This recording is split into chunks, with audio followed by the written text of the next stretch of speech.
బులెటిన్లో breaking news చూస్తున్నాం. హైదరాబాద్ పాత బస్తీ మొగల్పురా పోలీస్ స్టేషన్ పరిధిలో అగ్ని ప్రమాదం కలకలం రేపింది. అస్లాం ఫంక్షన్ హాల్ వద్ద బుల్లెట్ వాహనంపై వెళ్తుండగా ఒక్కసారిగా వాహనంలో మంటలు చెలరేగాయి. దీంతో బైక్ను ఆపి నీళ్లతో మంటలు ఆర్పేందుకు ప్రయత్నించారు. ఆ క్రమంలో ఒక్కసారిగా బైక్ ట్యాంకర్ పేలింది.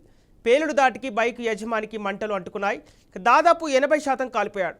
వెంటనే స్పందించిన స్థానికులు గాయపడిన వ్యక్తిని ఆసుపత్రికి తరలించారు. ఈ ప్రమాదంలో మరో ఇద్దరికి గాయాలయ్యాయి.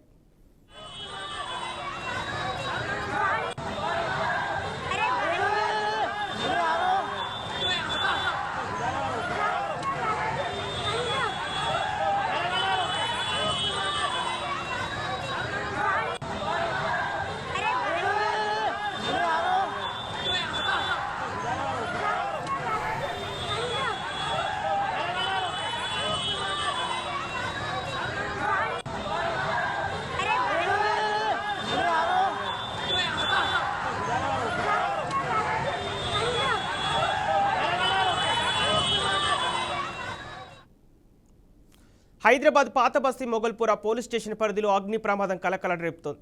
అస్లాం ఫంక్షన్ హాల్ వద్ద బుల్లెట్ వాహనంపై వెళ్తుండగా ఒక్కసారిగా వాహనంలో మంటలు చెలరేగాయి. దీంతో బైక్ను ఆపి నీళ్లతో మంటలు ఆర్పేందుకు ప్రయత్నించారు. ఆ క్రమంలో ఒక్కసారిగా బైక్ ట్యాంకర్ పేలింది. పేలుడు దాటికి బైక్ యజమానికి మంటలు అంటుకున్నాయి. దాదాపు 80% కాలిపోయాడు. వెంటనే స్పందించిన స్థానికులు గాయపడిన వ్యక్తిని ఆసుపత్రికి తరలించారు. ఈ ప్రమాదంలో మరో ఇద్దరికి గాయాలయ్యాయి.